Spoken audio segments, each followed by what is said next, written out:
ఏండి ఇది ఛార్జింగ్ ఎక్కట్లేదు, ఇది ఒకసారి చూడండి. నాకు ఈ సంగతి ఏం తెలుస్తుంది, మెకానిక్ చూపిస్తాను, ఎందుకంటే అది మనకి తెలుసు. ఇది తీసి ఈ నట్లు తీసి ఇవన్నీ తీసి జస్ట్ ఏముందో చూడడం కోసము దీనికి పైసలు పెడతావా? మెకానిక్ షాప్ లో తీసుకెళ్తావా? గట్లనే గస్ ఫ్రిడ్జ్ కూడా అలాగే నాశనం చేస్తాం. చెప్తే విన్నావా? చెప్పడం కాదు, వినండి. పైసలు ఉంటే మీరు అన్నిటికీ రిపేర్లకే పెడతారా? నీకు చెప్పింది వినవే. వినేది కాదు కానీ నేను చెప్పేది విను. అది కాదు, పైసలు మనం చేసే పని కాదు, ఎవరు చేసే పని వాడు చేయాలి. తేలిమంత్రం చేయాలి. ఇదే పెద్ద విద్యరా, బ్రహ్మ విద్యరా.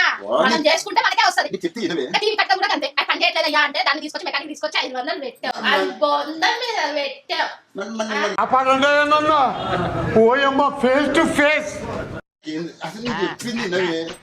ఏదైనా సరే చెయ్యాలంటే వస్తుంది. వద్దు మన మెకానిక్ పెడతామంటే అట్లా అయితే రిమోట్ కూడా బాగలేదు, దీనికి కూడా మెకానికే తీసుకెళ్ళాలి.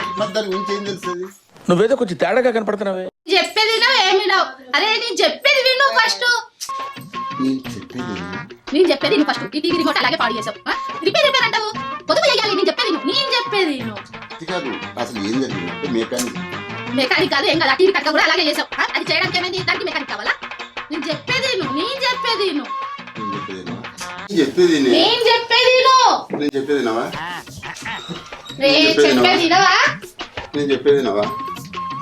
మళ్ళీ వెళ్తాడు. చెప్పేది